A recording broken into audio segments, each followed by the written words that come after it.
En esta clase nos vamos a ocupar de analizar aquellas organelas que están rodeadas por una doble membrana. Es decir, vamos a estudiar en detalle cómo son las mitocondrias, los plastidios y su amplia variación en las células vegetales. Otra organela de doble unidad de membrana son los plastidios. Aquí los plastidios tienen una clasificación de acuerdo a que tengan o no pigmentos. Los que tienen pigmentos tendremos cloroplastos, etioplastos o cromoplastos. Y los que no tienen pigmentos se agrupan bajo el término de leucoplastos. Y dependiendo qué tengan adentro, recibirán diversas denominaciones. ¿Qué pasa cuando un cloroplasto se vuelve viejo y la hoja está senescente? En este caso, aumentan la cantidad de lípidos, ¿sí? Y empiezan a degradarse las estructuras de los granatilacoides. Esta degradación de lípidos y de tilacoides aparece como estructuras de color oscuro que se llaman plastoglóbuli. A partir de este momento, el cloroplasto se transformó en un cloroplasto viejo, es decir, en un gerontoplasto. Esto sí, ya no tiene vuelta atrás. ¿Qué pasa cuando un plastidio se transforma en cloroplasto, pero está en ausencia de luz? En este caso, dentro de los cloroplastos se forman unos cuerpos lamelares, ¿sí? Como láminas o cuerpo prolaminar, y entonces este cloroplasto deja de funcionar y se transforma en el denominado etioplasto. Este proceso es reversible, ¿sí? Pueden volverse a transformar en un cloroplasto. Y ahora veamos otros plastidios donde el pigmento no es la clorofila. En este caso hablamos de cromoplasto. Por ejemplo, si el cromoplasto tiene carotenoides, son pigmentos rojos, anaranjados y amarillos, como existen en la zanahoria o como existen en los pimientos, que es la fotografía que estamos viendo aquí, esos plastidios reciben el nombre de cromoplastos.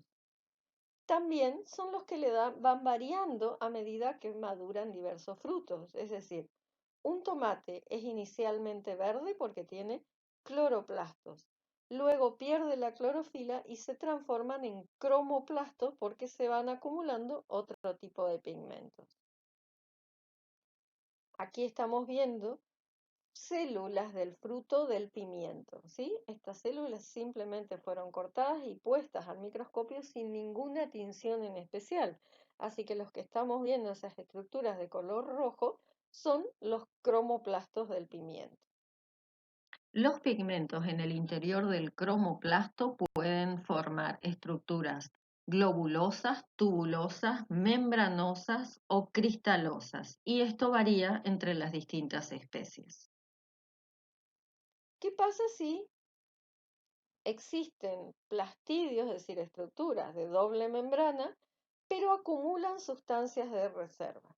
En este caso, en conjunto los llamamos leucoplastos. Ahora, si el leucoplasto acumula almidón, recibe el nombre de amiloplasto. Si acumula proteínas, será un proteinoplasto. Y si acumula sustancias grasas o aceites, se le llamará oleoplasto o elaioplasto. Son cualquiera de los dos nombres, pueden ser utilizados. Obviamente, si yo les pregunto, ¿dónde voy a ir a buscar qué parte de la planta va a tener, por ejemplo, un amiloplasto? Tenemos que pensar en cualquier órgano de reserva. Piensen en un tubérculo caulinar o un tubérculo radical. Estará lleno de amiloplastos. ¿Dónde encontraré proteinoplastos o dónde encontraré oleoplastos? Por ejemplo, en las cáscaras o en cubiertas de la semilla, o en las sustancias de reserva que están dentro de la semilla. Piensen en una semilla de girasol. Básicamente está llena de aceite, es decir, está llena de oleoplastos. Veamos ahora algunas fotografías. Los más impresionantes son los amiloplastos. Colectivamente se los llama granos de almidón. Aquí tenemos dos fotos de semillas donde se pueden ver tanto con microscopía óptica. Acá sí se tuvo que poner una sustancia que se llama Lugol, que tiñe de color morado a los granos de almidón y por lo tanto permite identificarlos fácilmente. Al microscopio electrónico de barrido se ven como estas estructuras esféricas. Ahora, los granos de almidón pueden estar formados por un solo amiloplasto, cada uno, entonces se habla de granos simples. O puede ser que muchos amiloplastos queden formando una estructura compleja y entonces el grano se llama compuesto. ¿Sí? Ahora, normalmente el almidón se deposita dentro del amiloplasto alrededor de un centro o hilo.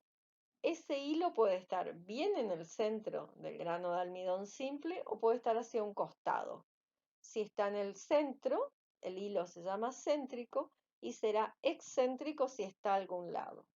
Si tiene dos o más hilos o centros de formación, el grano de almidón se denomina compuesto. Aquí tenemos granos de almidón de maíz, que son simples, y granos de almidón del arroz, que son compuestos. Aquí de nuevo tenemos una fotografía de grano de almidón del maíz con tres vistas. La primera es una vista con microscopio electrónico de barrido desde afuera, donde se ve la estructura y el tamaño del grano de almidón. Luego vemos con microscopio óptico y ahí encontramos el hilo o hilum y las laminillas sobre las cuales se van depositando estas capas sucesivas de almidón. Y esto mismo visto al microscopio electrónico de transmisión.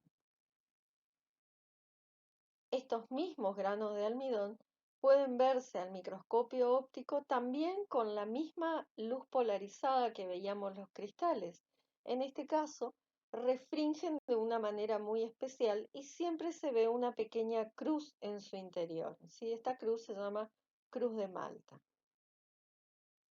¿Qué pasa si los plastidios desarrollan cuerpos o vesículas proteicas en su interior? Pasan a llamarse proteinoplastos, es decir, son plastidios almacenadores de proteínas. Normalmente están muy relacionados con el proveer sustancias de reserva al embrión de las semillas. El aioplastos o oleoplastos los vemos aquí en células del citrus, ¿sí? Acuérdense que los citrus tienen un aceite esencial en las cáscaras. Esas células que tienen el aceite, esta es la estructura que tiene el aceite, ¿sí? Aquí está teñido de color negro cada uno de los elaioplastos. Es una fotografía tomada con microscopía de transmisión donde se puso una tinción especial para que manche de color negro a los aceites. Entonces, los plastidios son todas estructuras que tienen dos unidades de membrana por fuera y todo un sistema membranoso adentro, y pueden sufrir transformaciones de uno a otro. Todos derivan de proplastos, ¿sí? Y a partir de eso pueden transformarse, acumulando sustancias de reservas y serán leucoplastos, o pueden derivar hasta un cloroplasto teniendo clorofila, o pueden retransformarse a un cromoplasto cuando tiene algún pigmento distinto de la clorofila. Esta estructura, junto con la pared de celulosa, son las típicas estructuras exclusivas de las células vegetales. De esta manera, terminamos de ver la teoría número 7 que corresponde al citoplasma, su citoesqueleto y organela.